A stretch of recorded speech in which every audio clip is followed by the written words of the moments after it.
Hello hello.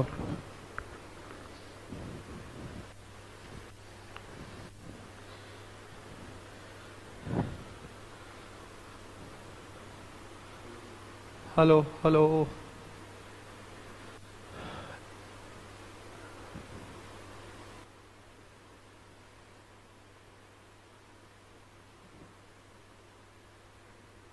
चलिए एक बार बताइए, ऑडियो वीडियो दोनों चीज़ें क्लियर हैं?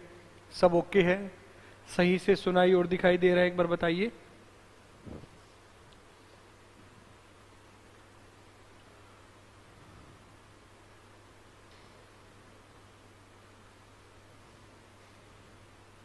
क्या आपको सही से सुनाई और दिखाई दे रहा है? एक बार बताइए सभी बच्चे। क्लियर है? प्रणाम कृष्ण, रिया गुड आफ्टरनून, पार्थ, कुशल, प्रीति, अमन, राधे राधे। जय महाकाल, महाकाल का दीवाना आ गया है। कैलकुलोड पार्थ क्रिएटिव है। Good evening Diksha, Pravesh, Mayank, Kushal, Devendra, good evening good evening. Tanya, Nikhil, Rishi, Aditya, जो आ गए हैं, जो बच्चे ज्वाइन कर चुके हैं, आस्था, खुशी, गुड इवनिंग। एक बार शेयर कर दो जब तक क्लास को।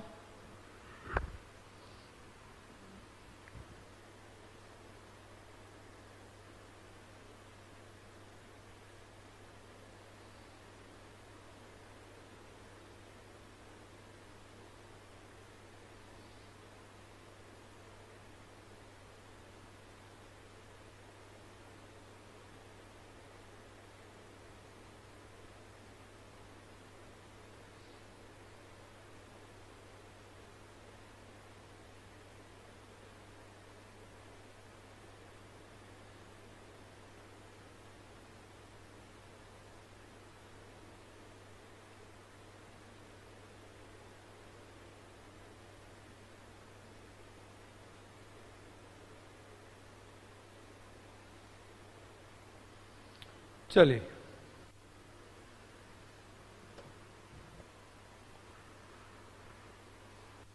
अमित नमस्कार नमस्कार। स्पेक्स नहीं, टाइम नहीं मिला है भाई स्पेक्स बनवाने का, बनवाएंगे एक दो दिन में फ्री होती। हाँ, आज रास्ते में थोड़ा जाम था, टाइम लग गया। शेयर तो करो तब तक क्लास को।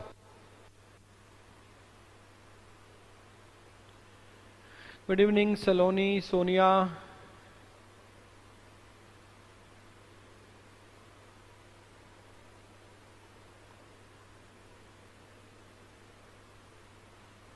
चलिए, नमस्कार सभी को, मैं रविंद्र सहरावत स्वागत करता हूं आपका आपके YouTube channel Galaxy Access Coaching Point पर।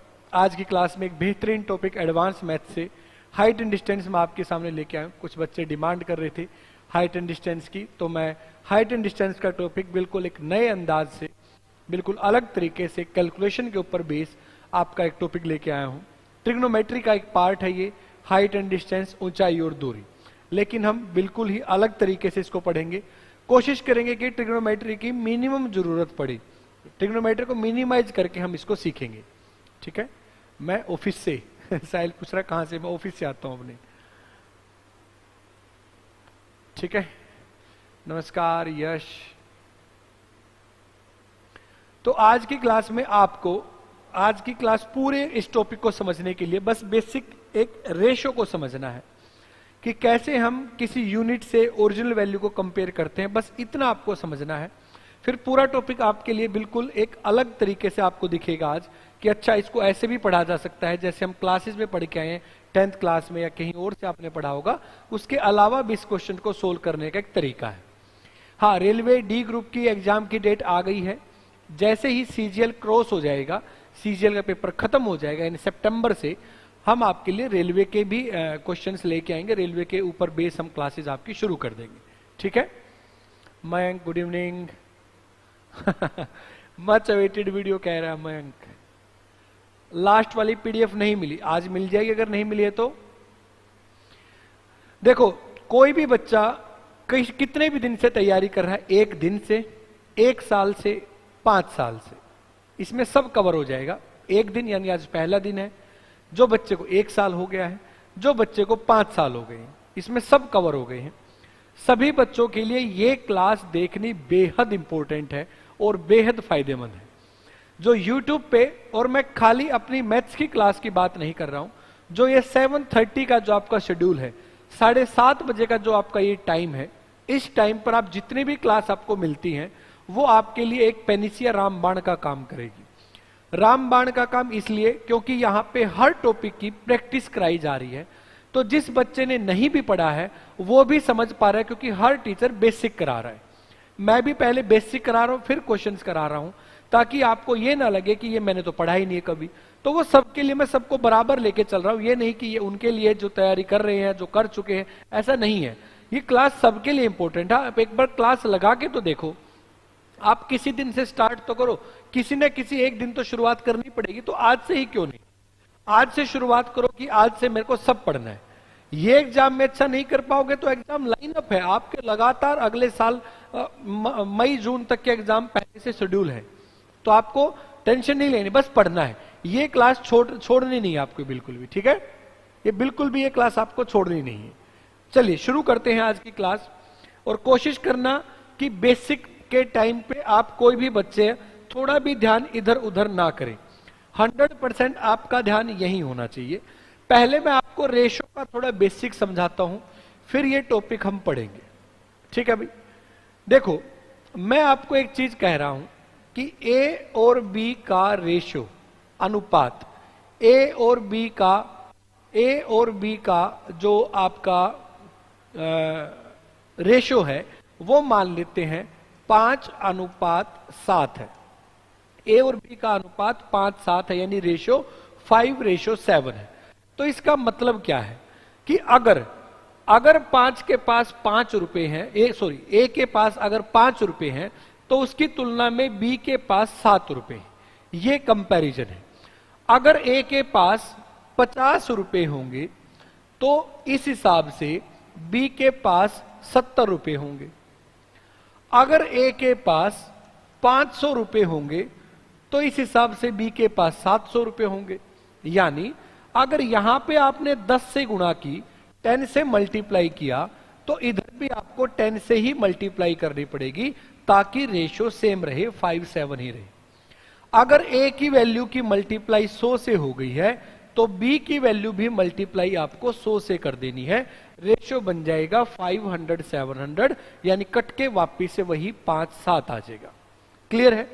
अब मेरे को ये बताओगे आप सभी बच्चे, अगर ए के पास 250 रुपए हैं तो बताओ बी के पास कितने होंगे? मैं वेट करूंगा सबके रिस्पॉन्स का। अगर ए के पास 250 रुपए हैं तो इस हिसाब से बी के पास कितने पैसे होने चाहिए? एक बार ये मेरे को बताइए आप लोग। मैं वेट करूंगा आप सबके आंसर का, तभी मैं आगे बढ़ूंगा।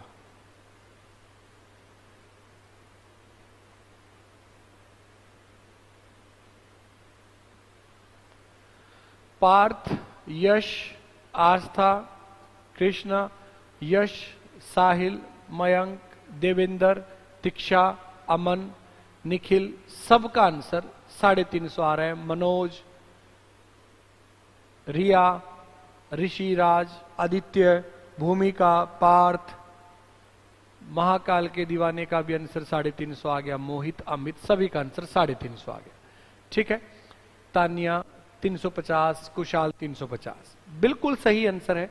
अगर आपने यहां गुणा 50 से कर दी है तो यहां भी गुणा किससे करनी होगी? 50 से करनी होगी, जिससे बी की वैल्यू कितनी बनेगी? 350 बनेगी। अब मैं आपको कह रहा हूं एक ए, बी और सी का अनुपात 1 और 2 और √3 है।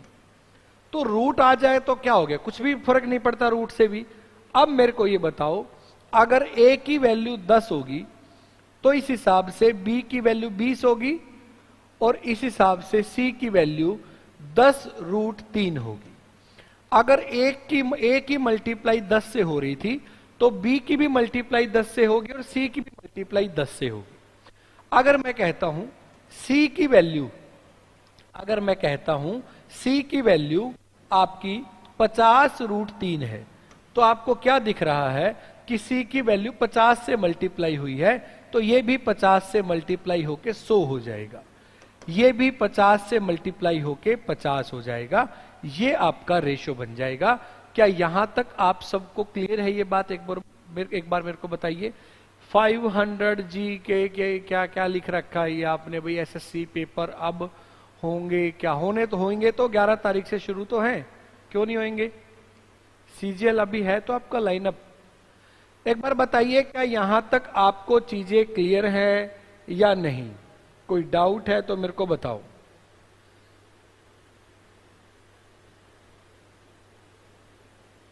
बताइए।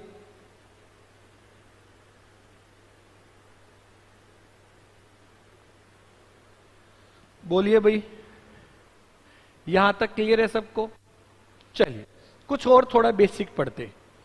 अगर अगर कोई वैल्यू आ गई 50 डिवाइड बाय √3, अगर ऐसे कोई वैल्यू बच गई है तो हम आमतौर पर नीचे रूट नहीं छोड़ते। देखो ऐसे लिखा है तो गलत तो ये भी नहीं है, लेकिन हम नीचे रूट नहीं छोड़ते, इसको आमतौर पर खत्म करते हैं।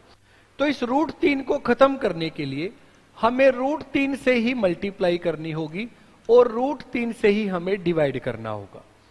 तो इस हिसाब से ऊपर बनेगा 50 वर्गमूल 3 और नीचे √3 इंटू √3 3 बन जाएगा, 50√3/3। अगर लिखा है 60 डिवाइड बाय √3, तो यहां पे अगर हम √3 को खत्म करने के लिए √3 और √3 से मल्टीप्लाई करेंगे तो इन दोनों की मल्टीप्लाई हमेशा 3 बनेगी। तो क्या मल्टीप्लाई आएगी? 60√3 डिवाइड बाय, इन दोनों की मल्टीप्लाई आएगी 3, जिससे ये कट के 20 आएगा। तो आंसर आएगा 20√3। क्या आंसर आया? 20√3 आएगा कट के। ठीक है, ठीक है भाई। इसके बाद अगर आपको कभी भी ऐसे दे रखा है 3, तो हमें पता होना चाहिए कि हम इसको √3 गुणा √3 लिख सकते हैं, ये आपको पता होना चाहिए। उसके बाद अगर मैं आपको ये कहता हूं कि कोई भी वैल्यू 1/√3 + 1, अब नीचे 2 वैल्यू आ गई, तो इनको खत्म करने के लिए हमें रेशनलाइजेशन करना होता है। मतलब मल्टीप्लाई तो सेम सही करना है, बस साइन चेंज कर लेना है। प्लस है तो माइनस कर लो बस, अगर माइनस होता तो प्लस से। अब देखो ये कट जाएगा, कोई फर्क तो वैसे भी नहीं पड़ना, लेकिन हमारा काम आसान हो जाएगा। नीचे a + b multiply by a - b, जिससे आता है a² - b², यानी a + b a - b, यानी a² - b², ये आएगा। तो इसको सोल्व करेंगे तो √3 - 1, नीचे क्या आएगा? √3 का स्क्वायर 3 और 1 का स्क्वायर 1, तो √3 - 1 डिवाइड बाय 2, ये वैल्यू आपकी बचेगी। क्लियर यहां तक? √3 से √3 कहां पे कह रहे हो काटने को? ये वाला, ये काटने थोड़ी है। कौन से वाला कह रहे हो मेरे को बताओ एक बार? कौन से वाला? ये वाला कह रहे हो? ये काटना नहीं है ना, ये तो हमने इसको सोल्व करने के लिए तो ये किया है।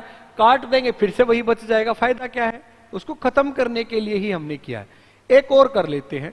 अगर हमारे पास है 4/√3 + 1, तो मैंने आपको बोला है आप इसके अपोजिट साइन से, अगर प्लस है तो माइनस से, पहले प्लस वाला किया था कि माइनस वाला कर लेते, माइनस वाला कर लेते। तो आपको अपोजिट साइन √3 माइनस है तो +1, नीचे भी √3 + 1 से मल्टीप्लाई करनी है। ऊपर और नीचे सेम नंबर से मल्टीप्लाई डिवाइड करना है, ताकि ये कट जाए और कोई फर्क ना पड़े हमारी वैल्यू पर। माइनस है तो प्लस वाले से मल्टीप्लाई, प्लस होता है तो माइनस वाले से। ऊपर क्या आएगा? 4 × √3 + 1, नीचे a - b a + b, तो a² - बी स्क्वेयर। तो 4 इंटू √3 प्लस 1 डिवाइड बाई √3 का स्क्वेयर 3 माइनस 1, जिससे 2 आएगा और 2 से ये 2 पे कटेगा तो वैल्यू बचेगी 2√3 प्लस 1। बताइए यहां तक क्लियर है क्या सबको? हाँ, मैंने एक और करा दिया है, एक और करा देंगे, कोई दिक्कत नहीं है। अगर आपको अब भी नहीं समझ में आया है तो हम एक और कर लेंगे, इसमें कोई दिक्कत नहीं है हमें। देखिए, लेकिन आप रिस्पॉन्स दो कि भाई समझ में आया नहीं समझ में आया।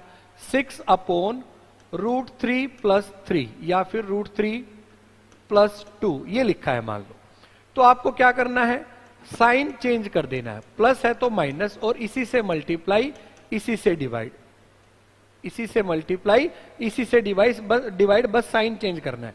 ऊपर क्या आएगा 6 इंटू √3 माइनस 2, तो नीचे क्या आएगा a plus B, a minus B, A square minus B square.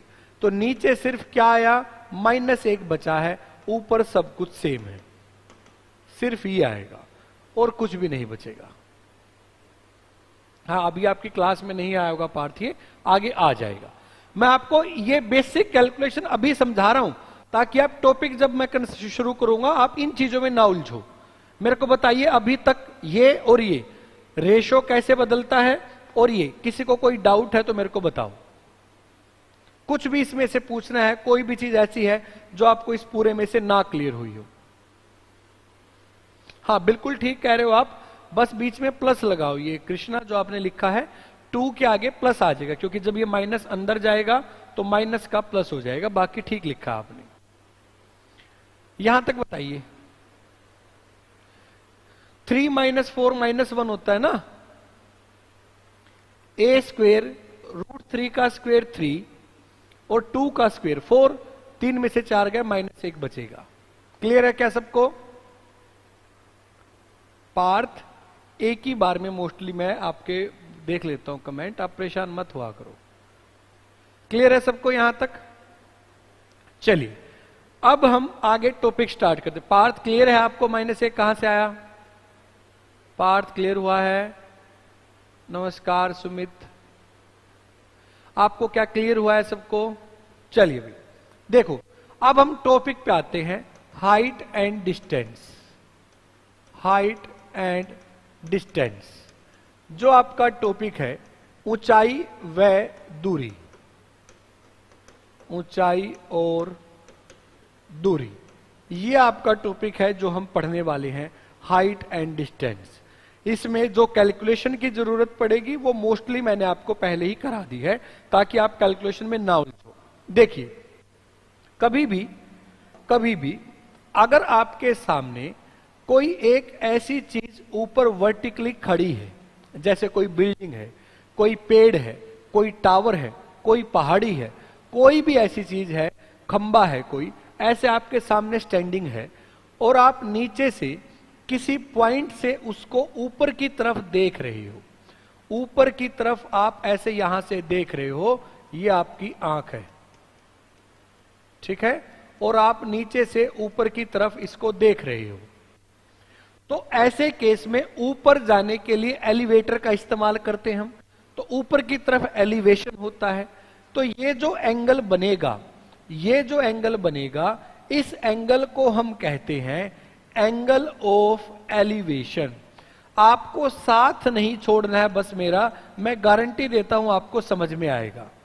उन्नयन कोण, उन्नयन कोण हिंदी में ये बोलते हैं इसको, ठीक है।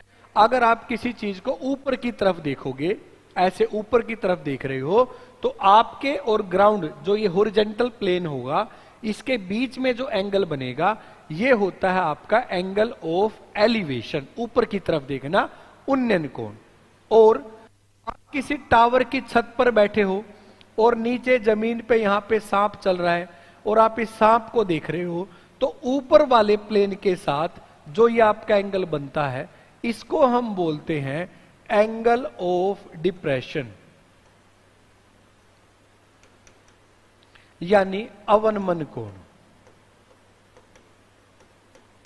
ठीक है भाई, ऊपर से नीचे की तरफ देख रहे हो तो ऊपर वाले प्लेन के साथ जो एंगल बनता है वो एंगल ऑफ डिप्रेशन, और नीचे से ऊपर देख रहे हो तो जो आपका एंगल बनता है वो होता है एंगल ऑफ एलिवेशन। अब बात ये आती है कि एंगल ऑफ डिप्रेशन भी आ जाए तो भी आप उसको यहीं लिख लो। कैसे? आप यहां पे एक टावर के ऊपर बैठे हो, नीचे आपने देखा किसी पॉइंट को, तो ऊपर वाले हॉरिजॉन्टल प्लेन के साथ मान लो आपका 30 डिग्री का कोण बना, तो ये पूरा 90 डिग्री होता है। ये 90 है, 90 में से 30 चला गया तो ये कितना बचा? 60 बचा। ये ऑटोमेटिक 90 होता है, ये 90 है, ये 60 है, तो ये कितने डिग्री का बचा? 30, क्योंकि ट्रायंगल के तीनों एंगल्स का सम 180 होता है, त्रिभुज के तीनों कोणों का जोड़ 180 डिग्री होता है। क्लियर है यहां तक?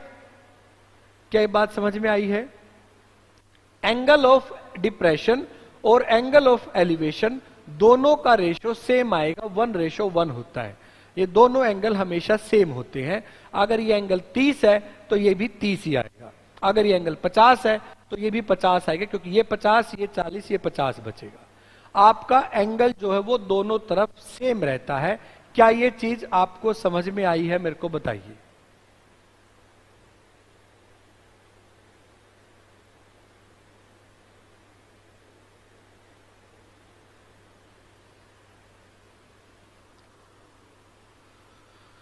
क्लियर है? कोई बात नहीं, जितने हम इनको पढ़ाएंगे आप पढ़िए। टॉपिक ऐसा है ना, एडवांस मैथ में ऐसे भागते बच्चे, उनको नहीं पता ना कि पेपर में यही आएगा। क्लियर है ये चीज? तो आपको अगर वो एंगल ऑफ डिप्रेशन भी बोले तो भी आप उसको यहीं लिख लो, ठीक है? तो देखिए एक बार, कभी भी आपके पास एंगल बनेगा तो वो मोस्टली 3 रेशो बनेंगे। देखिए भाई, ध्यान से समझना है।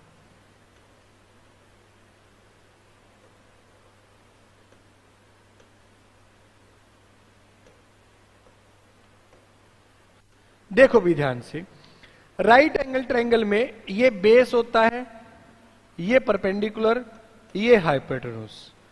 अगर आपके एंगल आएंगे तो 3 एंगल आएंगे, 45, 60 और 30। ये 3 एंगल बनेंगे, 45, 60 और 30। ये 3 एंगल बनेंगे आपके, कभी भी यहां से क्वेश्चन आएगा तो 45, 60, 30। मैं आपको अलग तरीके से बिल्कुल समझाऊंगा, आपको इन चीजों से बाहर मैं निकाल के ला रहा हूं ट्रिग्नोमेट्री से। आप जुड़े रहिए और आप देखते रहिए, ध्यान से सीखते रहिए बस। अगर ये 45 डिग्री का रेशो आ गया, अगर आपका 45 डिग्री का रेशो 45 डिग्री का एंगल आ गया कभी भी, तो उस केस में ये दोनों हमेशा सेम लेंथ के होंगे। अगर ये 45 डिग्री आ गया तो परपेंडिकुलर और बेस का रेशो हमेशा 1:1 होगा, और जो हाइपोटेन्यूज है ये √2 होगा। मतलब अगर ये लेंथ 10 है तो ये भी 10 होगी, और ये होगा 10√2। और देखिए, अगर आपको ये बोला जाए कि ये एंगल 45 डिग्री का है, यहां से आप एक पतंग उड़ा रहे हो, यहां पे आपकी पतंग है, ठीक है?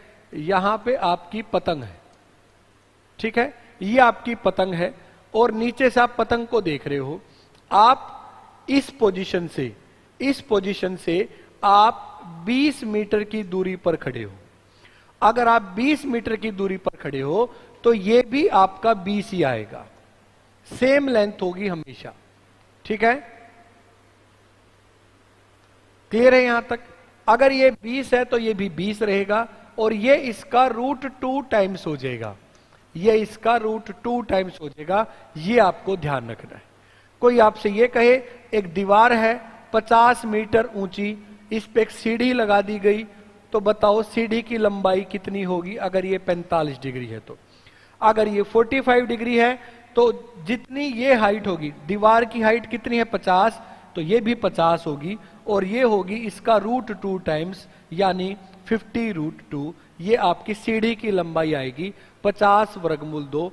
क्या ये चीज आपको समझ में आई है? मेरे को बताइए। 45 डिग्री के केस में ये दोनों लेंथ बराबर होंगी, और हाइपोटेन्यूज इसका √2 टाइम्स होगा। बस ये आपको याद रखना है। क्या यहां तक क्लियर है? क्यों होता है? अगर आप ज्योमेट्री से समझना चाहो तो ज्योमेट्री से समझ लो। ये 45 डिग्री है, ये 90 है, तो ये भी 45 डिग्री होगा। अगर किसी ट्रायंगल के दो एंगल सेम है तो उसकी अपोजिट साइड्स भी सेम होती है। ये इसका रीजन आप ऐसे समझ लो, ठीक है। ये इसका रीजन है। ट्रिग्नोमेट्री में मैं आपको लेके नहीं जाना चाह रहा, सिर्फ ये रीजन समझ लो। अगर ये 45 है, ये तो ये भी 45 बचेगा, तो दो एंगल सेम है तो अपोजिट साइड भी सेम होंगी। ये एक है तो ये भी एक, और पाइथागोरस से इसका स्क्वायर प्लस इसका स्क्वायर का रूट, यहां से कितना बचेगा, √2 बचेगा। ये इसका रीजन है। क्लियर है यहां तक? 45 डिग्री के केस में ये रेशो याद रखना है। 45 डिग्री आते ही आपको ध्यान रखना है 1 √2, ये ध्यान रखना है। दूसरा, अगर आपका एंगल आता है 30 डिग्री का, अगर आपका एंगल आता है 30 डिग्री का, तो रेशो रहेगा √3, 1 और 2। 2 तो आपको पता है पाइथागोरस से आया है।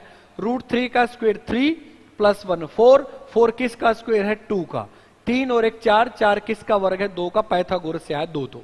तो अगर ये 30 डिग्री है तो ये रेशो रहेगा 1, नीचे आने पे √3 से गुणा और यहां जाने पे 2 से गुणा। अब दोबारा समझिए, एक दीवार है जिसकी लंबाई 10 मीटर है और एंगल बनता है 30 डिग्री का। ये सीडी है, ये आपकी एक सीडी है, तो सीडी की लंबाई बताओ। तो मैंने अभी क्या बताया, अगर ये 30 डिग्री है तो ये 10 है, नीचे आने पे √3 से गुणा हो जाएगा, नीचे आने पे √3 से गुणा हो जाएगा। देखिए, और यहां जाओगे, यहां 1 है तो यहां इसका डबल है, यहां 10 है तो यहां डबल आएगा, यानी सीडी की लंबाई कितनी है, 20 मीटर है। सीडी की लंबाई 20 मीटर है। बैंक के लिए, बैंक में आपका ट्रिग्नोमेट्री, कोऑर्डिनेट ज्योमेट्री, ज्योमेट्री, और यहां ये टॉपिक आपके नहीं आते हैं। बैंक में, बैंक के लिए आपको ज्यादातर को पढ़ना है कैलकुलेशन, जिसमें सिंप्लीफिकेशन, अप्रोक्सीमेशन आता है। आपको पढ़ना है इक्वालिटी, इनइक्वालिटी, और आपको पढ़ना है वहां से परसेंटेज वगैरह पूरा, वो सबसे ज्यादा आता है, और डीआई सबसे ज्यादा आता है, ठीक है।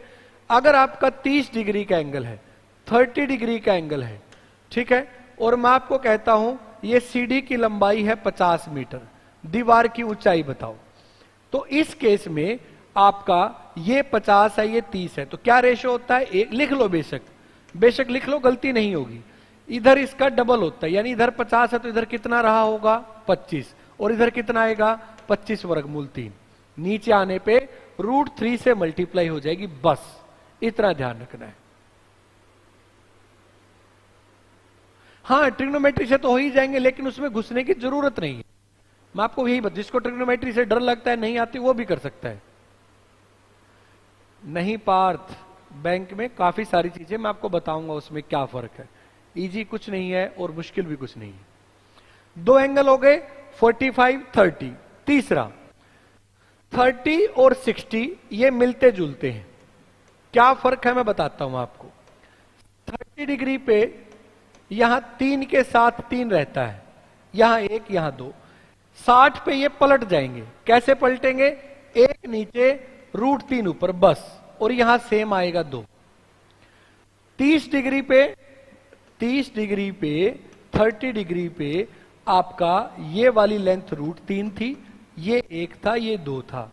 60 पे 3 को अपने साथ रखेगा, 60 उसको दूर भगा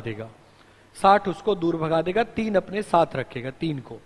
तो बस ये संख्याएं पलट जाएंगी, √3 ऊपर 1 नीचे, और कोई फर्क नहीं है। मैं आपको समझाता हूं कैसे।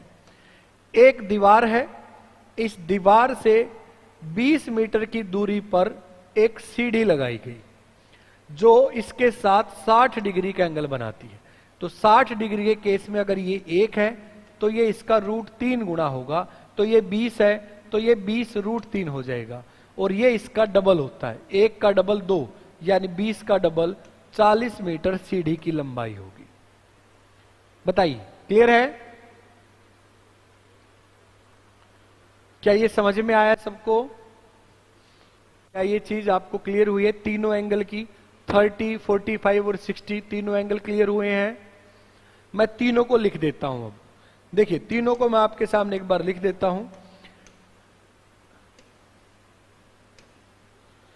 अगर 45 डिग्री है, अगर 45 डिग्री है तो 1 और √2 ये रेशो रहेगा, 1 और √2 ये रेशो रहेगा। क्लियर है? और अगर 30 डिग्री है तो रेशो रहेगा √3 1 और 2, और अगर 60 डिग्री है तो रेशो रहेगा 1 √3 और 2। बस ये आपको ध्यान रखना है। बताइए क्या इसमें कोई डाउट है किसी बच्चे को इन तीनों में?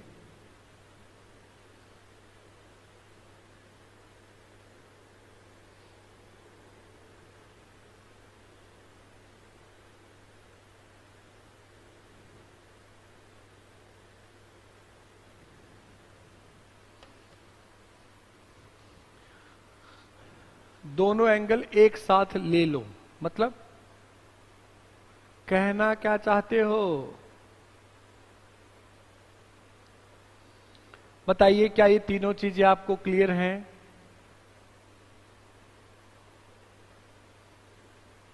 चलिए अभी शुरू करें महासंग्राम सवाल का क्वेश्चन स्टार्ट करें। Question start. पहला सवाल देखते हैं सबसे पहले कौन आंसर देगा। और आपको पता है हमारी आदत है लेटेस्ट क्वेश्चन, अच्छा इसमें तो लिखा ही नहीं मैंने, इस क्लास में तो बहुत कम क्वेश्चन पे मैंने लिखा कब आया। देखिए भाई पढ़ना सवाल।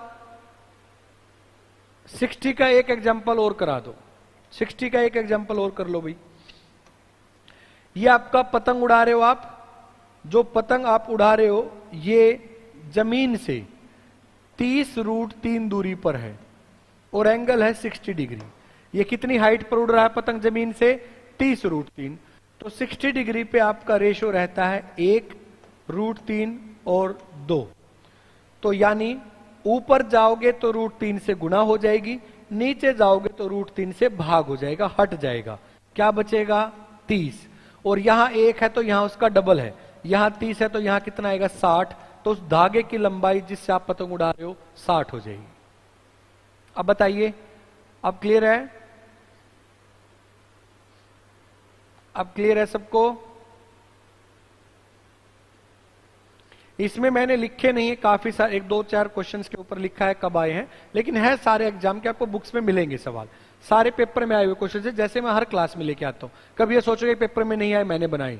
पहला सवाल पढ़िए, एक बार क्वेश्चन पढ़िए और ट्राई कीजिए, सोल्व करने की कोशिश कीजिए।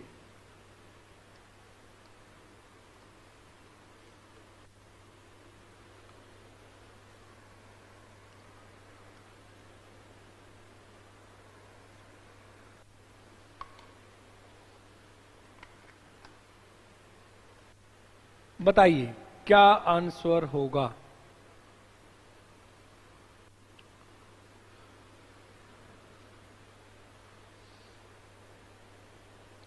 समझते हैं।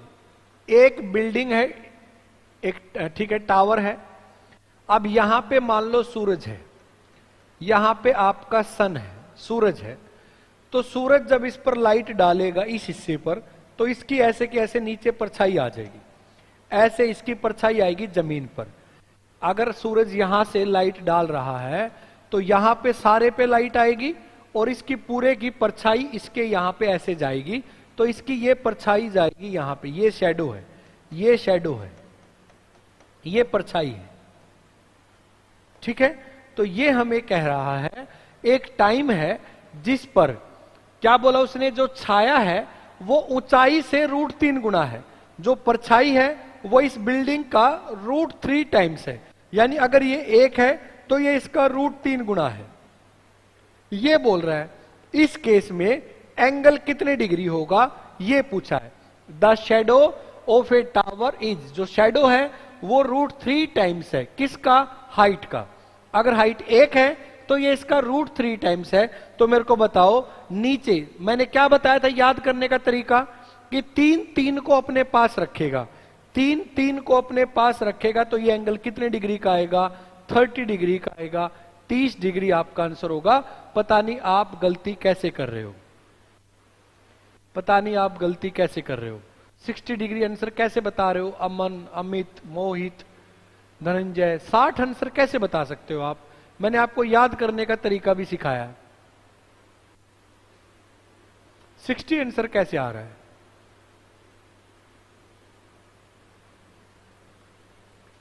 The shadow of a tower is √3 times it's height. जो शेडो है वो उसकी हाइट का √3 टाइम्स है। शेडो ये है, परछाई नीचे पड़ती है, इस टावर का √3 टाइम्स है। अगर ये 1 है तो ये √3 है, ये बोल रहा है। Then the angle of elevation of the top of the tower. Angle of elevation बताना है। एलिवेशन ऊपर देख रहे हो, किसको देख रहे हो? टावर के टॉप को। ये है टावर का टॉप, इसको देख रहे होगे तो ये एंगल कितने डिग्री का होगा, ये पूछा गया है।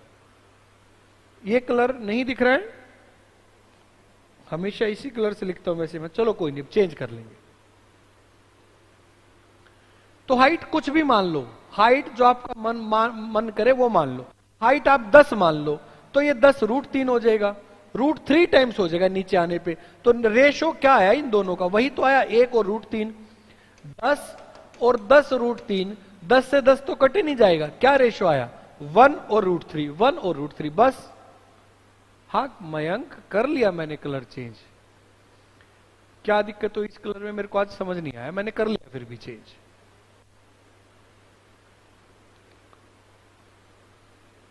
बताइए क्या कोई डाउट है इसमें आपको? अभी भी कुछ नहीं समझ में आया तो मेरे को बताओ आप लोग।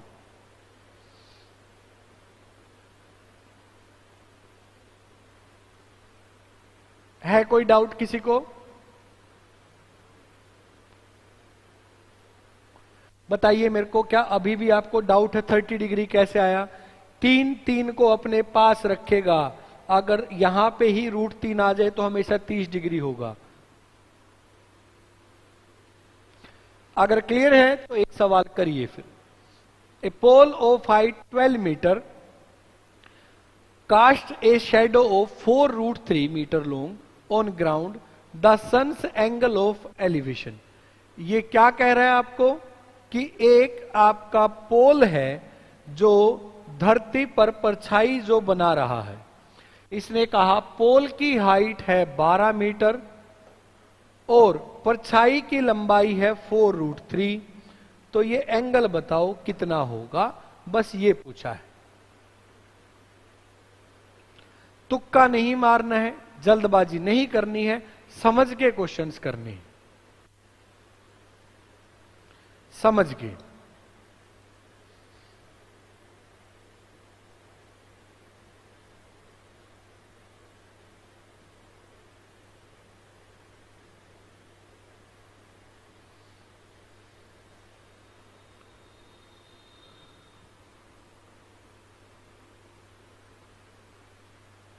थर्टी डिग्री जो बच्चे आंसर दे रहे हैं वो एक बार दोबारा इस चीज को समझें। 30 डिग्री पे नीचे √3 रेशो देखना, रेशो रेशो रेशो, ना कि ये देख लिया √3 लगा हुआ है तो यही 30 डिग्री होगा। नहीं, √3 लगा हुआ नहीं देखना, दोनों का अनुपात क्या आ रहा है। क्या हम 12 को 4 × 3 लिख सकते हैं? बिल्कुल लिख सकते हैं, आप मना नहीं कर सकते। क्या हम 3 को √3 × √3 लिख सकते हैं? बिल्कुल लिख सकते हैं, आप इसके लिए भी मना नहीं कर सकते। और इधर लिखा है 4 √3। अब मेरे को बताओ, √3 से √3 कट जाएगा, 4 से ये 4 कट जाएगा, तो क्या रेशो बचा? √3 और 1, यानी यहां √3 बचा और यहां 1 बचा। √3 कहां चला गया? ऊपर चला गया। इस केस में एंगल कितने डिग्री का होता है? 60 डिग्री का होगा, 60 डिग्री होगा। राखी, गुड इवनिंग।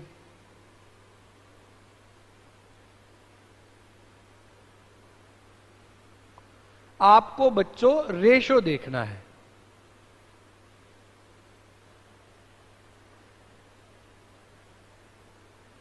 आप ये मत देखो √3 लगा हुआ है तो भाई ये 30 ही होगा।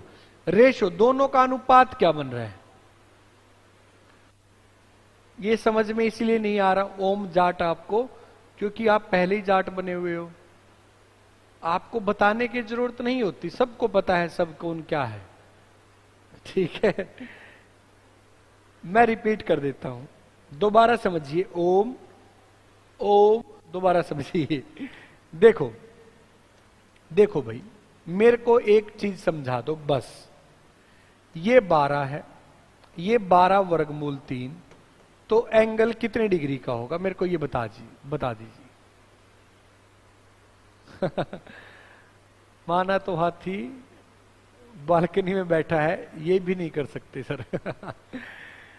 एक बार बताइए, मना नहीं कर सकते। एक बार बताइए कितने डिग्री का एंगल होगा, बताइए फटाफट फटाफट, मैं वेट कर रहा हूं आपके रिस्पॉन्स का। बताइए बताइए।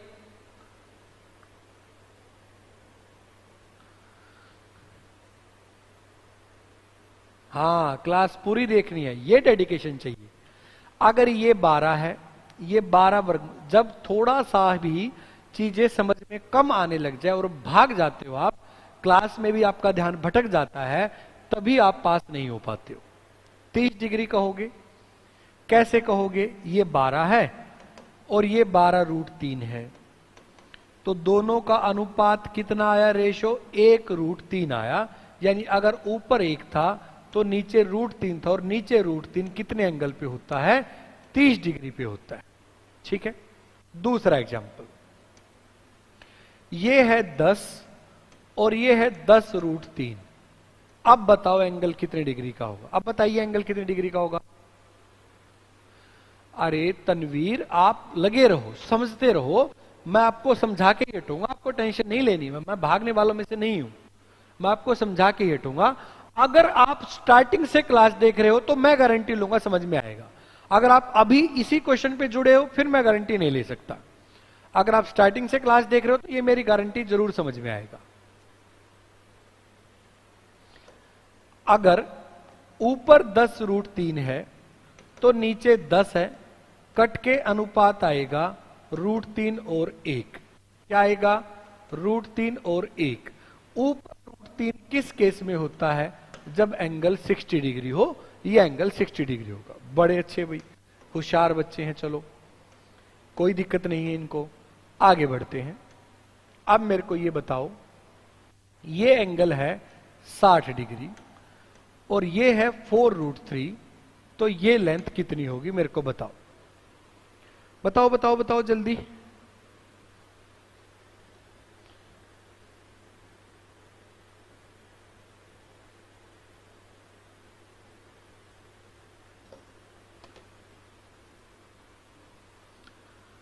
बताइए।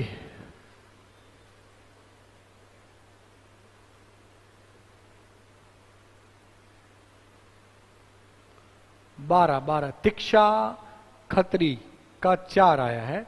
एंगल एक बार दोबारा से देखिए आप, एंगल एक बार दोबारा से देखिए।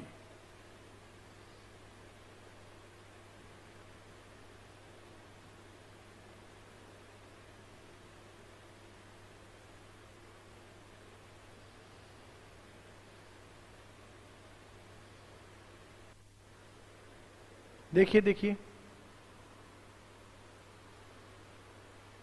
60 वाले का हाइपोटेन्यूज, ये जो बेस होगा इसका डबल होता है।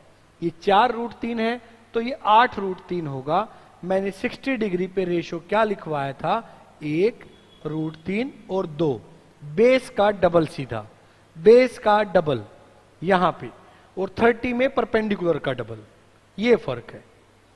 ठीक है, 60 डिग्री पे नीचे से ऊपर जब जाते हैं, तो नीचे से ऊपर जब जाते हैं √3 से मल्टीप्लाई हो जाता है, तो √3 से मल्टीप्लाई हो जाएगा। इस वैल्यू का √3 से मल्टीप्लाई हो जाएगा। √3 इंटू √3 पूरा 3 बन जाता है, जिसको 4 से गुणा करेंगे तो 12 आएगा। 12 4√3 60। देखिए भाई, 4√3 12 और 60। अब बताइए समझ में आया क्या? अब बताइए क्या समझ में आया है? अब क्लियर हुआ है आपको? ये कैसे समझना है मैं फिर से कोशिश करता हूं आपको सिखाने की। मैं फिर से कोशिश करता हूं आपको सिखाने की।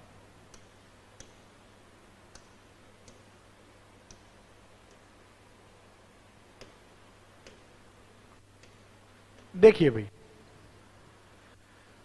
30 डिग्री पे ऊपर से नीचे आएंगे तो √3 से गुणा, 60 डिग्री पे नीचे से ऊपर जाएंगे तो √3 से गुणा, 30 डिग्री पे ऊपर से नीचे आएंगे तो √3 से गुणा, 60 डिग्री पे नीचे से ऊपर जाएंगे तो √3 से गुणा।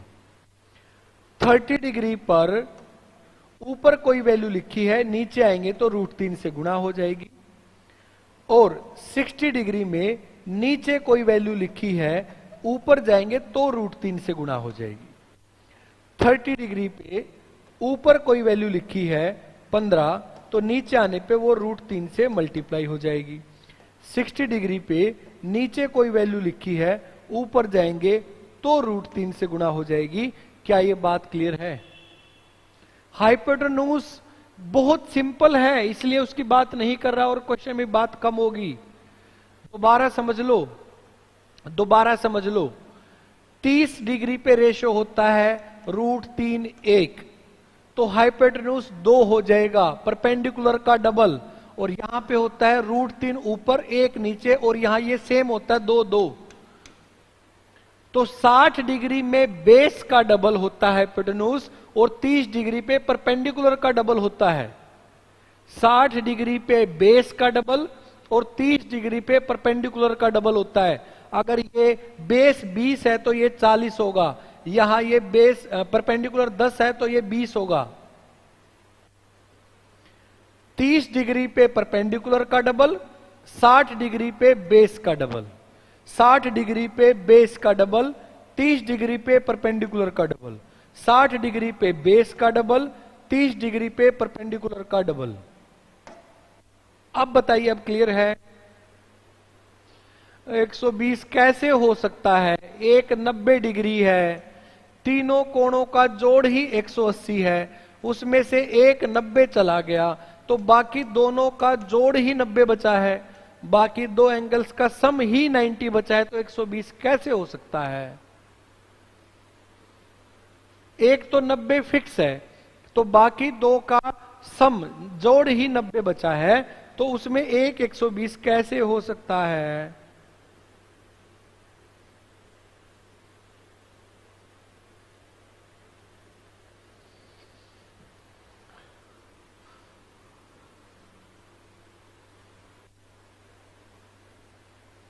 नहीं आएगा, नहीं आएगा, नहीं आएगा, इनके अलावा कोई एंगल नहीं आएगा।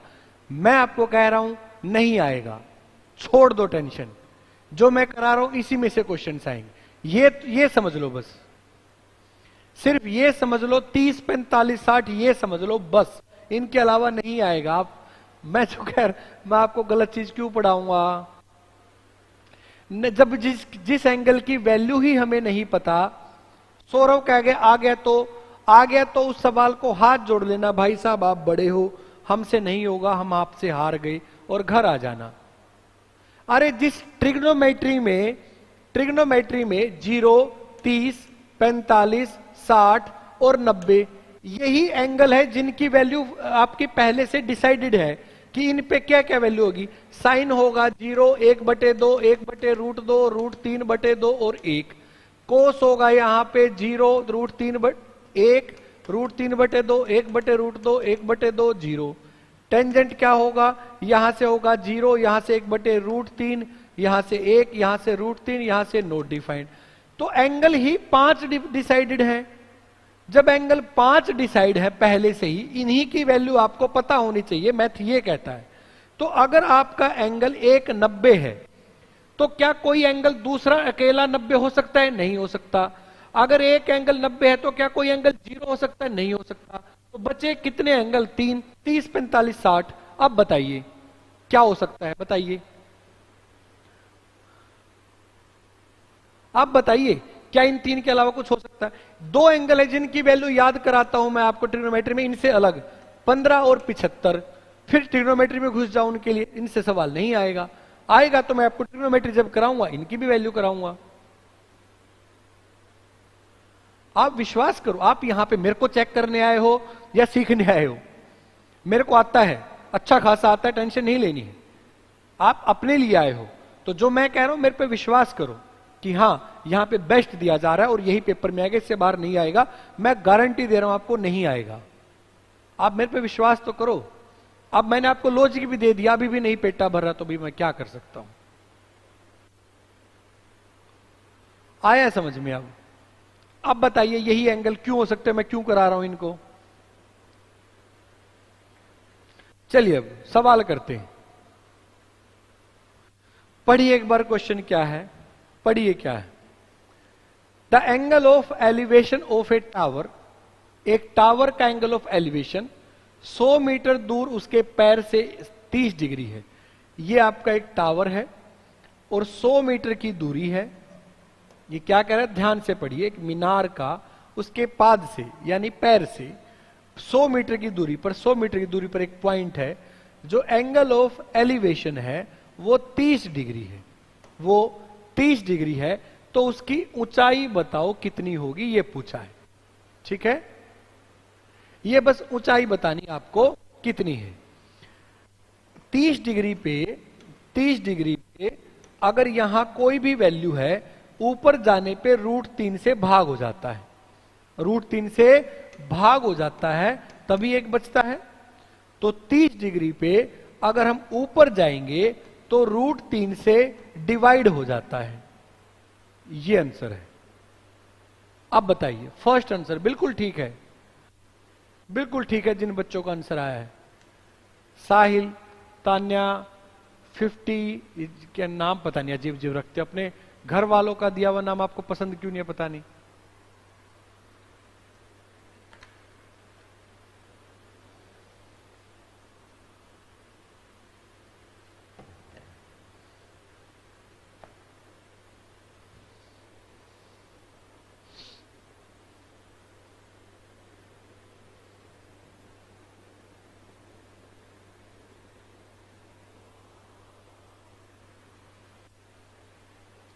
आ गया सबको समझ में?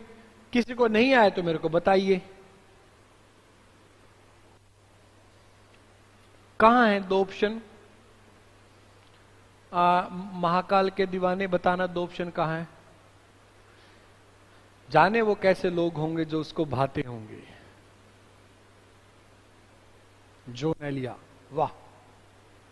एक बार मेरे को बताना महाकाल के दीवाने कि ऑप्शन तो 2 हैं, कौन से 2 ऑप्शन है मेरे को बताना।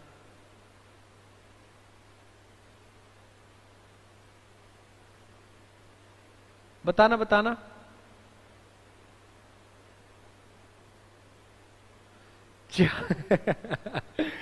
अब अगर आपको इस चीज में और इस चीज में फर्क नहीं दिख रहा है तो मैं क्या करूं, मेरे को बताओ। ये भाग का निशान जब आपको दिख नहीं रहा कि ये यहां नहीं है, अब मैं क्या करूं। प्रवीण नमस्कार। महाकाल के दीवाने, यहां पे क्या ये डिवाइड का साइन है जो यहां पे है?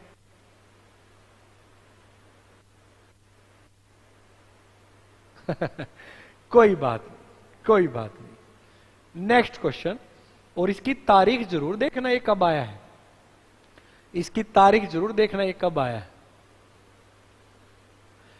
चश्मे मेरे गुम हुए कोई बात नहीं, ये हो जाता। चश्मे मेरे गुम हुए, अंधे तुम हो गए हो भुखला गए, सभी भुखला गए आज तो एडवांस मैथ मैंने ऐसा छेड़ा। कोई बात नहीं प्रवीण, क्लास स्टार्टिंग से देखनी है, जब भी आप देखोगे दोबारा से स्टार्टिंग से जरूर देखनी है। आज तक आंसर आया बी। देखो कब आया पेपर में, 27/7/2025। अभी आया ये तो जुलाई में सीटी जो हुआ था। जो बच्चे हैं ना ये रेलवे सीटी वाले, हरियाणा वाले, जिनको ये लगता है कि हमारे पेपर में ये कहां आएगा, आंख खोल के देख लो ये कब आया है, आंख खोल के देख लो कब आया है। ये आया है अभी सीटी में। एक मीनार है जिसकी छाया 20 मीटर लंबी होती है। ठीक है भाई, इसकी छाया हमने 20 मीटर लंबी बना ली। जब सूर्य का उन्नयन कोण 30 डिग्री होता है तो मीनार की ऊंचाई बतानी है आपको क्या होगी। अभी तो किया सेम सवाल, ये 20 है तो ऊपर जाएंगे, ये √3 होता है, तो ऊपर जाने पे √3 से भाग हो जाता है, नीचे आने पर √3 से गुणा हो जाता है, तो √3 से डिवाइड हो जाएगा। तो आंसर क्या आ जाएगा? B option 20/√3। रिजल्ट अभी नहीं आने वाला, दिवाली के आसपास आएगा। रिजल्ट आएगा तो दिवाली के आसपास आएगा, अभी आसपास कोई रिजल्ट नहीं है सीईटी का। आप ये मान के चलिए दिवाली से पहले खुशी आएंगी आपके घर में।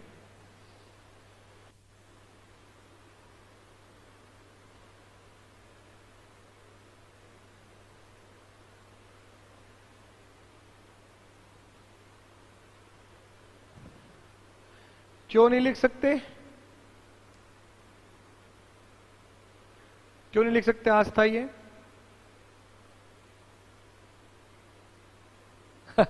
अरे आप अपने दिमाग से उतारो हैंगुर, बस शांत। कितनी सिंपल बात है, ये √3 है, ऊपर जाने पे √3 से भाग, नीचे आने पे गुणा, बस इतना ही तो। √3 से भाग, √3 से गुणा।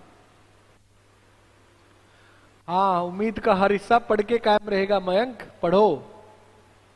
√3 से गुणा, √3 से भाग, √3 से गुणा, √3 से भाग, और कुछ है ही नहीं। दिनेश धनखड़ कह रहा है कितना टाइम और लगेगा? आप बताओ जब बोलोगे, जब आ जाऊंगा। और क्या लेके आना ये भी बताओ। अरे वो उसका है आस्था, जो वो नोटिस आया है वो आपका आगे के जो पेपर चल रहा होगा उसके लिए आया है कि आप उसका इवेल्युएशन नहीं डाल सकते, उसके लिए आया है। खुशियां ही आएंगी दिवाली से पहले। अगला सवाल बताओ दिनेश, क्या लेके आना आते टाइम और कब आऊं? एक घर की ओर झुकी हुई एक सीढ़ी का उन्नयन कोण 60 डिग्री है और सीढ़ी का पैर के घर से 6.5 मीटर दूर है, तो सीढ़ी की लंबाई बताओ कितनी होगी? ठीक है, हाँ उसका नहीं डाल सकते, वो तो पहले भी था।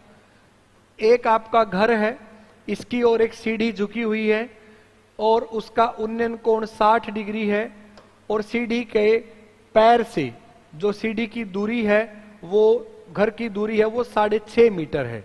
तो बताओ सीढ़ी की लंबाई कितनी होगी? सीढ़ी की लंबाई कितनी होगी? अरे 14 तो ऑप्शन में भी नहीं है निखिल। अच्छा गलती से लिखा गया, कोई बात नहीं। एक और जाट आए हैं, दीक्षा से पूछ रहे हैं कि आप कहां से हैं। जींदाड़ा है ये एक और जाट आए, हम नीचे उकड़ू बैठ जाएं, जाट तो आप ही हो।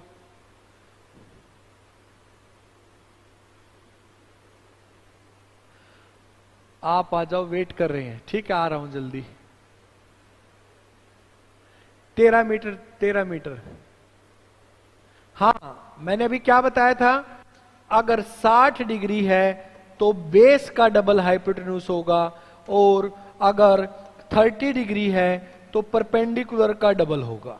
ठीक है, बेस का डबल। ये 6.5 है तो ये लेंथ कितनी हो जाएगी? सीधी डबल हो जाएगी 13। कितने तो आसान सवाल, इससे आसान कोई टॉपिक नहीं है, इससे आसान कोई टॉपिक नहीं है।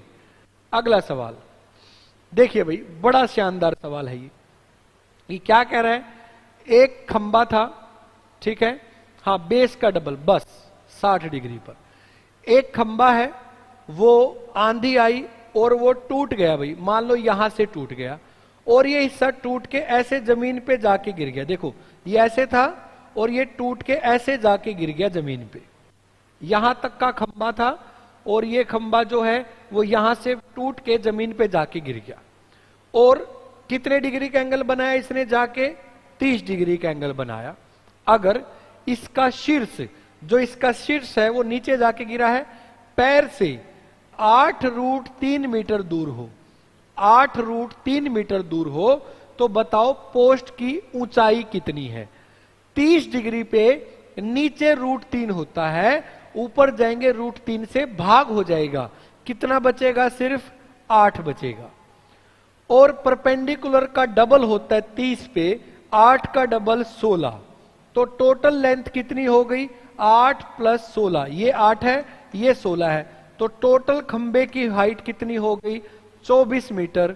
ये आंसर आएगा 24। वेरी गुड निखिल, साहिल, साक्षी गहलावत, समझा दो। हाँ क्या समझाए, इतने लेट आए हो आप। एक शायरी सुना दें। एक शायरी सुना दें। मैंने वो सुनाया आपको, हमको नीचे उतार लेंगे लोग, हमको नीचे उतार लेंगे लोग, इश्क लटका रहेगा पंखे पर। चलिए अब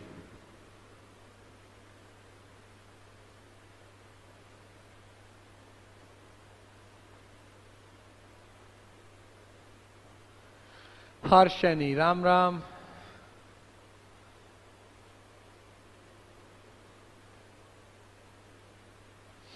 चलिए आगे बढ़ते हैं। एक पतंग की डोर 158 मीटर लंबी, CHSL में आया है 2021 में।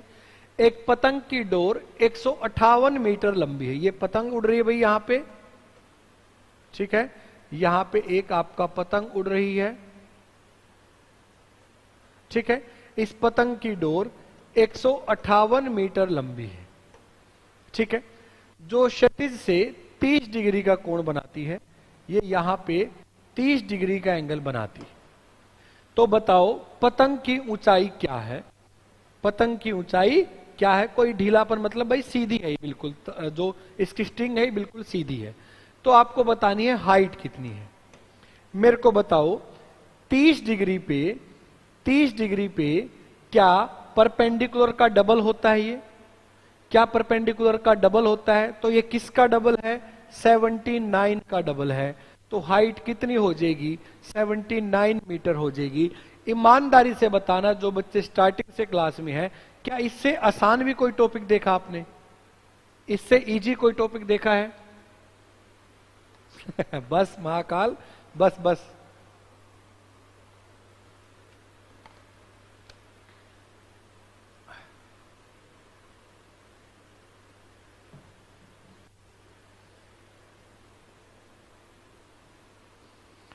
वेरी गुड, आ रहा है कुछ कुछ समझ में। तो मैंने बोला है कि आप बस भागो मत, जुड़े रहो, आपको पक्का समझ में आएगा। बस जुड़े रहिए, भागोगे तो फिर कोई गारंटी नहीं है।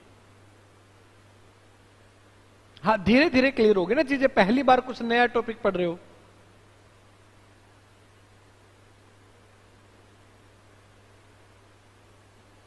हाँ बस पढ़ना है। नेक्स्ट, एक सीधा पेड़ है, तूफान में टूट गया, टूटा हुआ हिस्सा झुक गया, जमीन से 30 डिग्री का कोण बनाता है, शीर्ष जमीन को छूता है, वो 10 मीटर है, ऊंचाई बतानी है। बिल्कुल सेम सवाल है। ये पेड़ था, यहां से ये टूट गया है ये पेड़, और ऐसे जमीन पे जाके गिरा और 30 डिग्री का कोण बनाया। अगर ये 10 मीटर दूर जाके गिरा है तो बताओ पेड़ की पूरे की हाइट कितनी है? पूरी हाइट अभी कराया था मैंने। इसमें आप थोड़ा कैलकुलेशन में पजल हो जाओगे, तो मैं आपको ऑप्शंस को छोड़ देते हैं।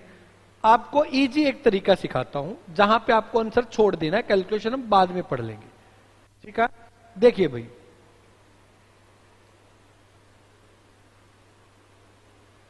अगर आपको ये कहेगा कि उसका ये हिस्सा जमीन से कितनी, उसके पैर से कितनी दूर, तो पता चल रहा है ना कौन सी वैल्यू दे रखी है। तो 30 डिग्री पे ऊपर जब जाते हैं तो √3 से डिवाइड हो जाता है। किससे डिवाइड हो जाता है? ऊपर जाने पे √3 से डिवाइड हो जाता है। और 30 डिग्री पे आपका जो हाइपोटेन्यूज है वो परपेंडिकुलर का डबल होता है। तो ये कितना हो जाएगा? 20√3 हो जाएगा। इसका डबल, ये 10/√3 है, तो ये 20/√3 हो जाएगा। तो पूरी हाइट ये आया है 10√3 और ये है 20/√3, दोनों जुड़ जाएंगे तो 30/√3 आएगा। और मैंने √3 को सोल्व करना सिखाया था। √3 ऊपर, √3 नीचे, और √3 और √3 की मल्टीप्लाई 3 होती है, जिससे 10 पे कटेगा तो आंसर आ जाएगा 10√3। ए ऑप्शन आपका आंसर आ जाएगा 10√3। बस देखिए कैलकुलेशन में कहां गड़बड़ हुई है। हाँ, जो गुजारी ना जा सके वो जिंदगी हमने गुजारी है। जॉन एलिया ने कहा है कि अब तो लौट आ जॉन, अब तो लौट आ जॉन खुद से, खुद के अंदर से। अब तो लौट आ जॉन खुद के अंदर से, कि घर में सामान की जरूरत है। वो बहुत गहरे बातें बोल के गए हैं। 10√3 आंसर आएगा, बिल्कुल ठीक है।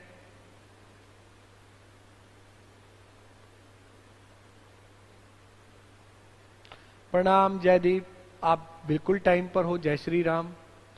हम फिर थोड़ा टाइम से पहले शुरू हो जाते हैं डेली।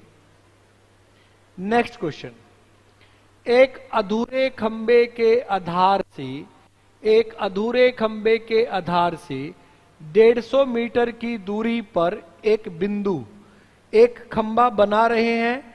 अभी अधूरा है, ये पूरा नहीं बना है। इसके 150 मीटर की दूरी पर, इस खंबे से 150 मीटर की दूरी पर एक पॉइंट है जिससे जो ये एंगल ऑफ एलिवेशन है ये 30 डिग्री है।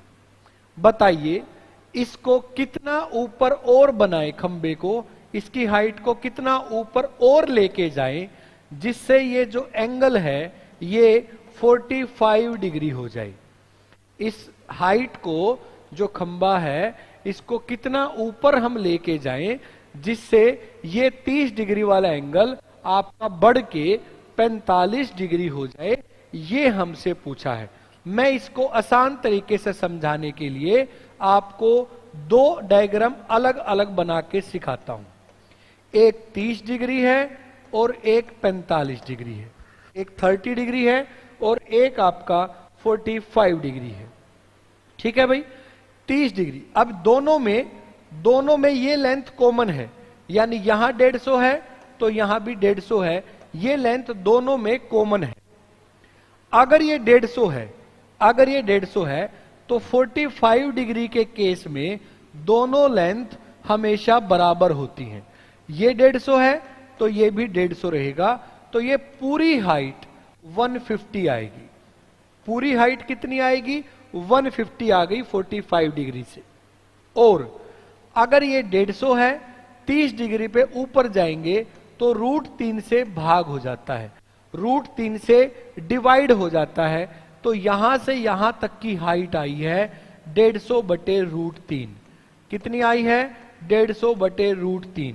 तो यह पूछा गया है कितना ऊपर बढ़ाया जाए। तो पूरा 150 है, इसमें से 150/√3 हम घटा देंगे।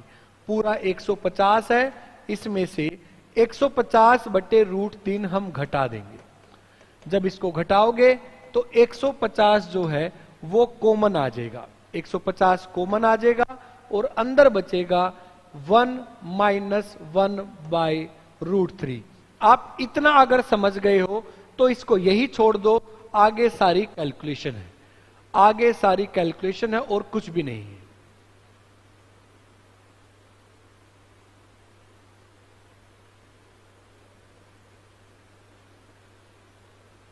क्लियर है यहां तक? अगर आपको यहां तक भी क्लियर है, यहां तक भी क्लियर है, आगे कैलकुलेशन है, मैं आपका दिमाग हैंग नहीं करना चाहता।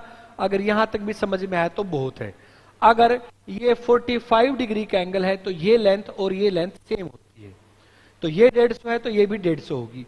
और अगर ये 30 डिग्री है इस ट्रायंगल में, तो 30 डिग्री में ऊपर जाएंगे तो √3 से भाग हो जाता है। उसने पूछा कितनी हाइट बढ़ाई जाए, तो पूरे में से जितनी हाइट बन चुकी है वो घटा देंगे, तो जितनी बढ़ाई जाए वो आंसर आ जाएगा। ठीक है, मैंने दोबारा आपको समझाया है।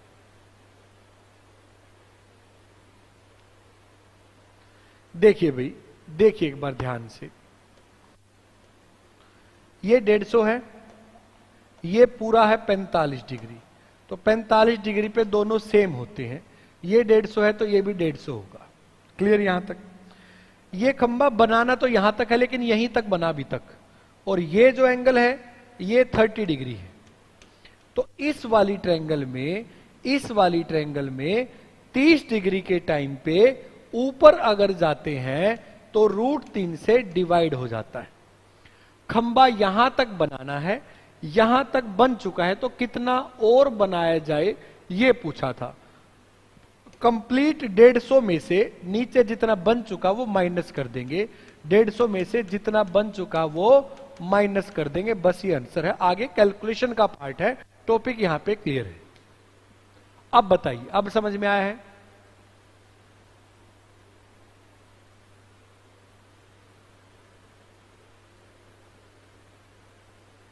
अब आया समझ में?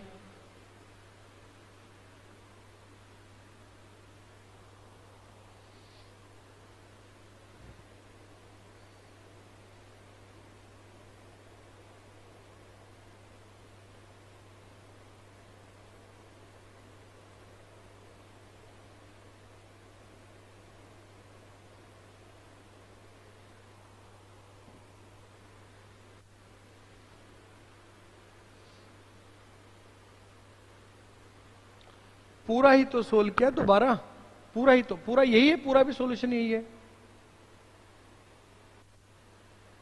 ठीक है, अगला सवाल। एक पेड़ के ऊपर और नीचे से एक इमारत के शीर्ष के उन्नयन कोण 30 और 60 है। ये क्या कह रहा है भाई आपको?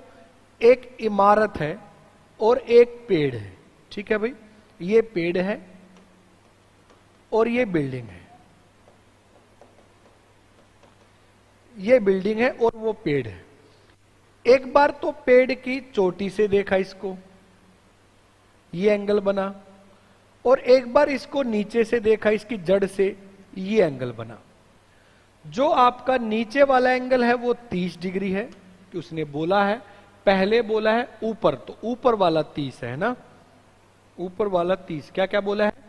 ऊपर और नीचे से शीर्ष के, तो ऊपर से 30 है और नीचे से 60 है। ऊपर से 30 है और नीचे से 60 है, ये बोला है। ठीक है भाई, यदि पेड़ की ऊंचाई 50 मीटर है, यदि पेड़ की ऊंचाई 50 मीटर है, तो बिल्डिंग की हाइट पूछी है कितनी होगी। तो बिल्डिंग की हाइट कितनी होगी ये पूछी है। ठीक है भाई, देखिए दोबारा से क्या कह रहा है।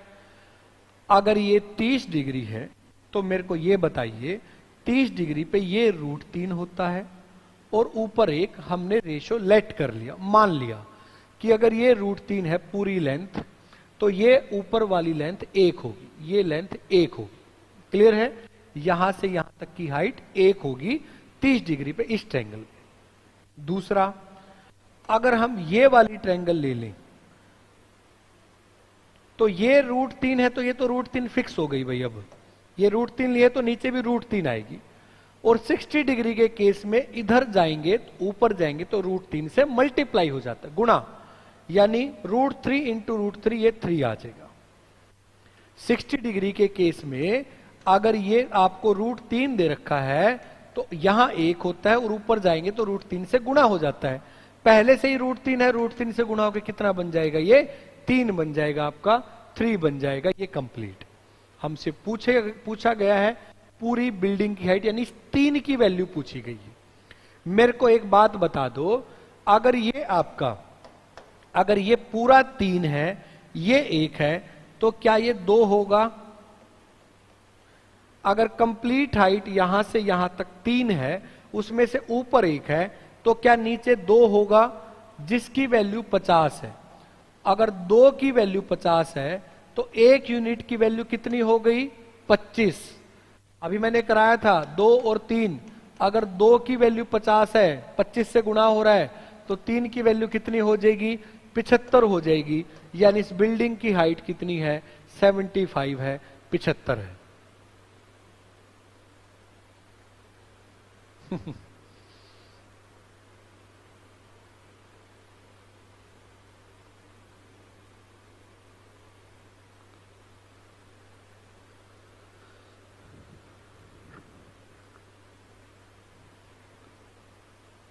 क्लियर है? मैं फिर से समझाता हूं। ये 30 डिग्री पे हमने ये √3 मान लिया, तो ये 1 होगा। अगर ये √3 है तो ये भी √3 होगा, और अब एंगल है 60 डिग्री। 60 डिग्री पे ऊपर जाएंगे तो √3 से गुणा हो जाता है, जो कि 3 बन जाएगा। पूरा 3 है, ये 1 है, तो ये 2 बच गया। 2 की वैल्यू 50 दे रखी है। अगर 2 की वैल्यू 50 है, तो 1 की 25 होगी, 3 की 75 होगी, 75। हाँ, रिपीट कर दिया मैंने बिना बताए, बिना बोले।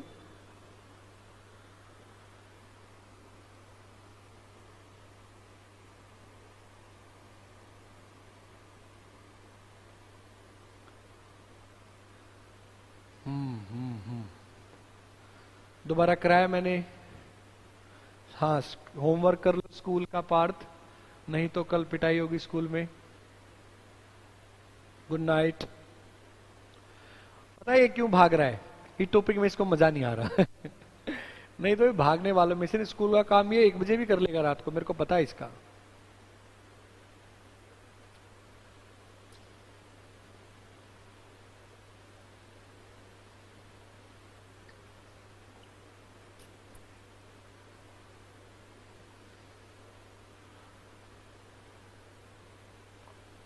चलिए अगला सवाल। एक इमारत के ऊपर और नीचे से एक टावर के उन्नयन कोण, बिल्कुल सेम क्वेश्चन है। एक इमारत है, ये इमारत है भाई, ये है आपकी बिल्डिंग, ठीक है, बिल्डिंग ही बोला होगा, हाँ बिल्डिंग, और ये है टावर। इसके ऊपर से और इसके नीचे से जो एंगल ऑफ एलिवेशन है, जो एंगल ऑफ एलिवेशन है, ठीक है, ये दे रखे हैं। कितना कितना दे रखा है? ऊपर वाला दे रखा है 30 और नीचे वाला 60। एक बार मैं रेशो लिख देता हूं। ये अगर √3 है तो ये 1 हो जाएगा, यहां से यहां तक 1 हो जाएगा।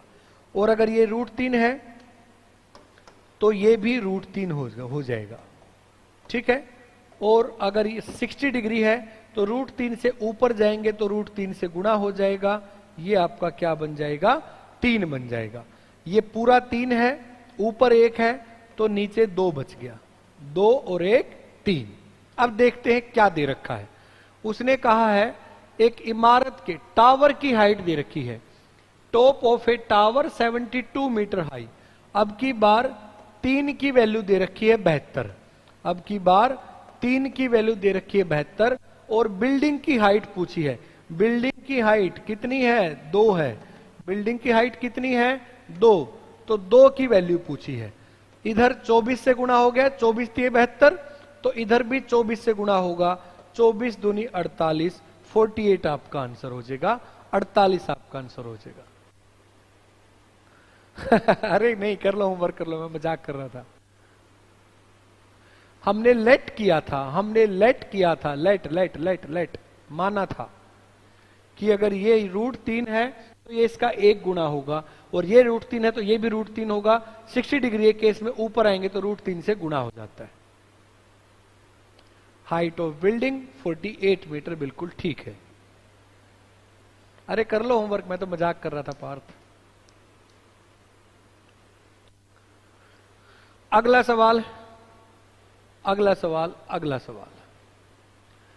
P और Q एक खंबे के दोनों ओर, जमीन के दोनों, 2018 में आए हैं सीजीएल मेंस में, 2 बिंदु हैं और P और Q से देखे गए खंबे के शीर्ष के उन्नयन कोण 60 और 30 डिग्री हैं। उनके बीच की दूरी 84 वर्गमूल 3 है। तो खंबे की ऊंचाई बतानी है। बड़ा ही आसान और मजेदार क्वेश्चन है, बहुत इजी क्वेश्चन है। देखिए क्या कह रहा है आपको। ये कह रहा है एक खंबा है, ये जमीन है, ठीक है। इसके दोनों ओर, एक तरफ P है और एक तरफ Q है, दोनों ओर, एक तरफ P एक तरफ Q। P से देखा तो एक एंगल बना है 30 डिग्री, 60 डिग्री, और Q से देखा तो एंगल बना है 30 डिग्री, ठीक है। दोनों एंगल दिए गए हैं और इनके बीच की दूरी, इनके बीच की दूरी 84 वर्गमूल 3 है। तो खंबे की ऊंचाई बतानी है, कितनी होगी, बस ये सवाल है, ठीक है। देखिए भाई, देखिए बहुत आसान क्वेश्चन। कैसे करेंगे? हम किसी भी एक एंगल से लेट कर सकते हैं। हम 30 डिग्री से शुरू करते हैं। 30 डिग्री से अगर आप शुरू करोगे, या फिर 60 से, आपकी मर्जी, किसी से भी शुरू कर लो। 60 डिग्री पे क्या रेशो होता है?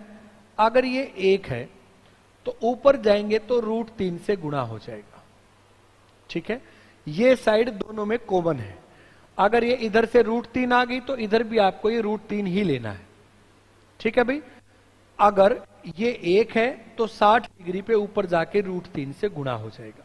अब इस ट्रायंगल को देखिए, इस ट्रायंगल को 30 डिग्री पे ऊपर से नीचे आते हैं तो √3 से गुणा हो जाता है। अगर ये √3 है तो √3 से गुणा हो जाएगा, 3 बन जाएगा। तो ये और ये टोटल जो लेंथ बनी दोनों पॉइंट के बीच की, 3 और 1 कितनी बन गई? 4। हमारे हिसाब से ये 1 और ये 3 कितनी बन गई? 4, जिसकी वैल्यू दे रखी है और हाइट पूछी गई है खंबे की, यानी √3 की वैल्यू पूछी गई चक्की है। 4 की वैल्यू दे रखी है 84 वर्गमूल 3। तो क्या 1 की वैल्यू 4 से भागोगे 21 वर्गमूल 3 आएगा। अगर 4 यूनिट 84 √3 के बराबर है तो 1 यूनिट की वैल्यू 21 वर्गमूल 3 आ जाएगी। और खंबे की हाइट पूछी है, यानी √3 की वैल्यू पूछी है, जो आएगा 21 वर्गमूल 3 गुणा वर्गमूल 3। ये 3 बन जाएगा और 21 दिए 63, 63 आपका आंसर हो जाएगा। 63 आपका आंसर हो जाएगा। हमने अभी तक ट्रिग्नोमेट्री का एस भी यूज नहीं किया अभी तक हमने।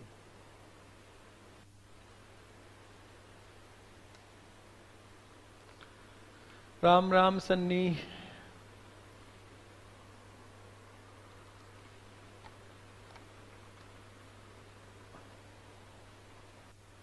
कर लोगे? अगला सवाल, समुद्र तल से 120 वर्गमूल 3 मीटर ऊपर एक लाइट हाउस के शिखर से देखने पर उसकी ओर आ रहे एक जहाज का अवनमन कोण 30 से 60 डिग्री हो जाता है। इस दौरान उस जहाज ने कितनी दूरी तय की? ये एक लाइट हाउस है जिसकी ऊंचाई है 120√3। ये इसकी हाइट है इस टावर की, ठीक है। यहां से इसने देखा कि एक आपका जहाज यहां पे है जिसका एंगल जो बन रहा है वो 30 डिग्री बन रहा है। ये इसकी तरफ आ रहा था, ये जहाज है यहां पे, ये शिप है आपका, ठीक है। ये आपका एक शिप है जो इस साइड आ रहा है। अगर ये इस साइड आएगा तो आपको ये पूछा गया है, थोड़ी देर बाद ये एंगल 60 डिग्री हो गया, 60 डिग्री हो गया, तो कितनी दूर चला है ये हमसे पूछा गया है। कितनी दूर चला है ये पूछा है, ठीक है। कभी भी आपका ऐसा चित्र बने, कभी भी ऐसा डायग्राम बने, ऐसा चित्र बने, ऐसा, ठीक है। ये θ1, ये θ2, ये डिस्टेंस और ये हाइट। तो मैं आपको एक डायरेक्ट फॉर्मूला लिखवा दे रहा हूं, D = H cot θ1 minus cot θ2। अब यहां पे कोट 30 डिग्री होता है √3, कोट 45 डिग्री होता है 1, और कोट 60 डिग्री पे होता है 1/√3। ये 3 वैल्यू की जरूरत पड़ेगी। हालांकि इसके बिना भी आप इस क्वेश्चन को सोल्व कर सकते हो, दोनों में कोई फर्क नहीं है। यहां पे सीधी वैल्यू पुट करनी है, बस आंसर आ जाएगा। इसके बिना अगर आप इस क्वेश्चन को सोल्व करोगे तो 60 डिग्री के केस में नीचे आने पर √3 से भाग हो जाता है, ये लेंथ 120 आ जाएगी। 60 डिग्री के केस में नीचे आने पर √3 से डिवाइड हो जाता है, ये 120 आएगा। और 30 डिग्री के केस में अगर ये 30 डिग्री वाली ट्रायंगल हम बनाएं तो 30 डिग्री के केस में नीचे आने पे √3 से गुणा हो जाता है, मल्टीप्लाई हो जाता है। अगर इसकी √3 से मल्टीप्लाई करोगे तो √3 गुणा √3 3 बन जाएगा, और 120 की 3 से गुणा 360 आएगा। अगर ये 360 है, ये 120 है, तो ये 240 बचेगा। कितना बचेगा? 240। यही हमसे पूछा गया था, कितनी दूर चला है, 240 आपका आंसर आ जाएगा। नहीं तो यहां पे बस वैल्यू पुट करनी है, आंसर आ जाएगा। डी जो यहां पे पूछा गया है, डी, एच जो दिया गया है, कोट θ1 30 है, θ2 60 है, ये घटाओगे आंसर आ जाएगा। नहीं तो हम ऐसे भी कर सकते हैं।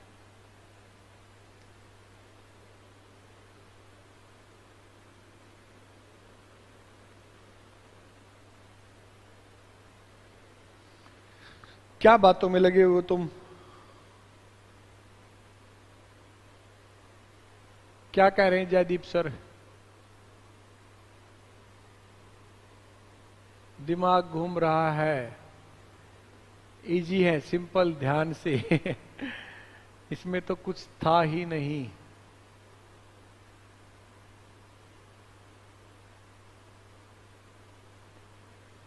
हाँ, पार्टी तो अभी शुरू भी नहीं हुई, लेकिन मेरे को लग रहा है पार्टी तुम शुरू होने भी नहीं दोगी। प्रयत्न करते रहो आप युधिष्ठिर हो जाओगे। क्या बात है, आपकी हिंदी बहुत ही ज्यादा है। नहीं, जयदीप सर, आपकी सर नहीं होता, जयदीप जी, आपकी हिंदी बहुत ही ज्यादा, बहुत ही अधिक मनमोहक है क्या हिंदी है, मेरे को लग रहा है ऐसे तो आप बीच में ही कराओगे खत्म।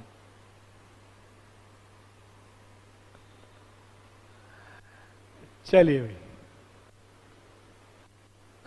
ठीक है, ठीक है।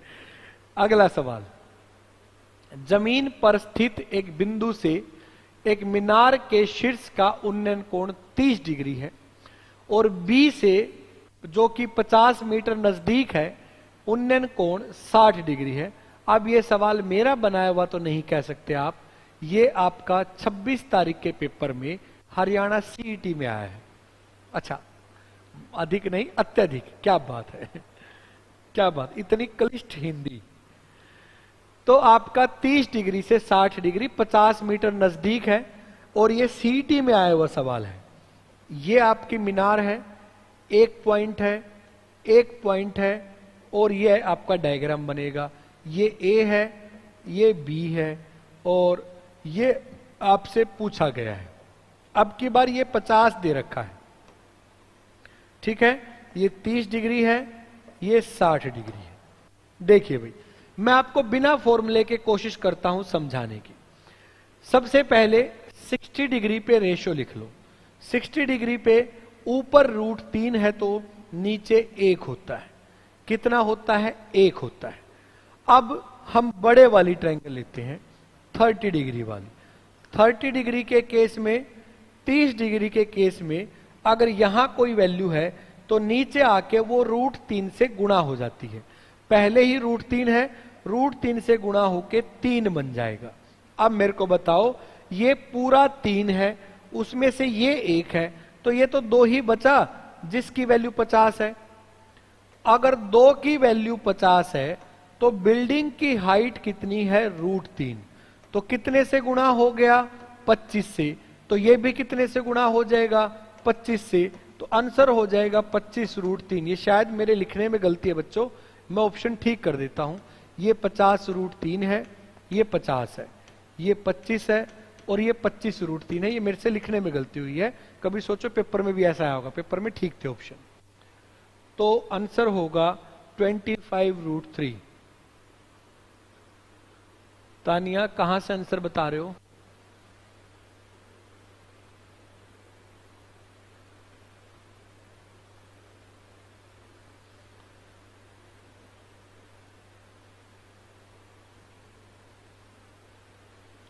आपको पता है तान्या, आपका आंसर ठीक था, आपने डिलीट किया है।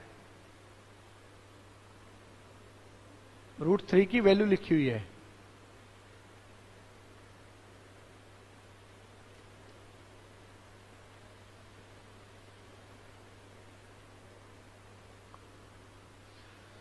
अगला सवाल, सूर्य का उन्नयन कोण 30 डिग्री से 45 डिग्री हो जाता है तो स्तंभ की छाया 20 मीटर कम हो जाती है।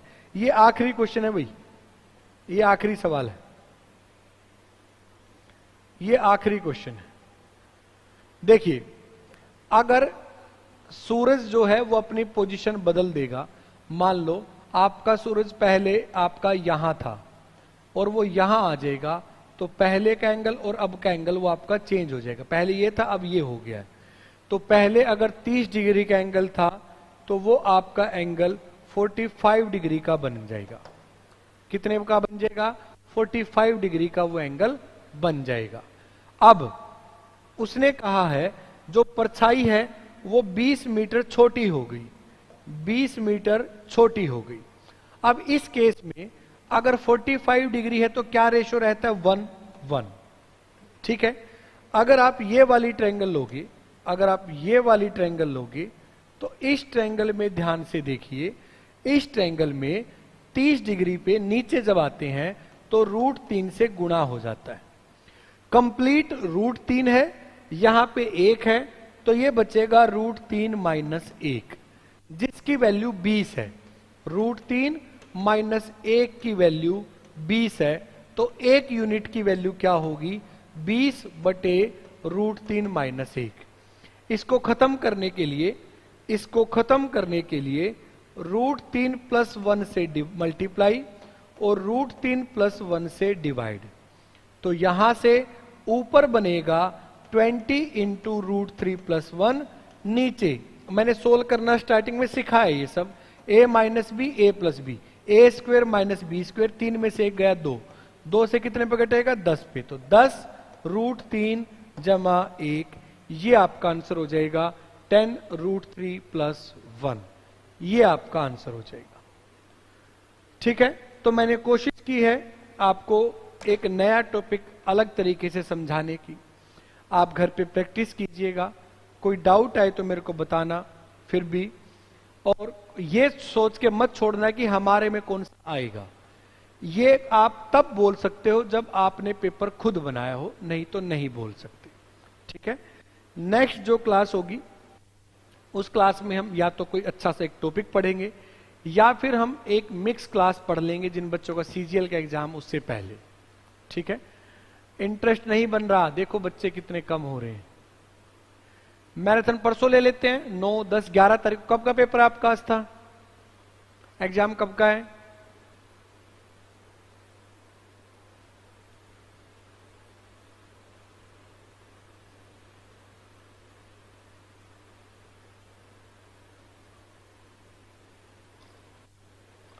एग्जाम किसका कब है CGL का बताइए?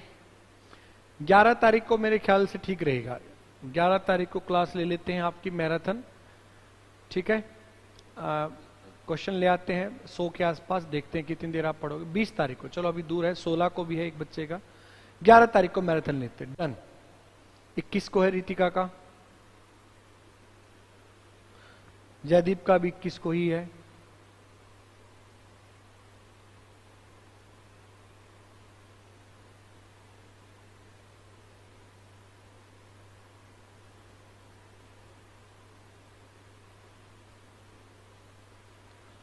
चलिए 11 तारीख को फिर एक मैराथन लेते हैं लंबे वाली। ठीक है, बड़ी क्लास 3-4 घंटे की, जितनी देर आप पढ़ोगे। बाकी नेक्स्ट क्लास में चलिए। थैंक यू, गुड नाइट, खुश रहिए, पढ़ते रहिए, स्वस्थ रहिए। Thank you, thank you.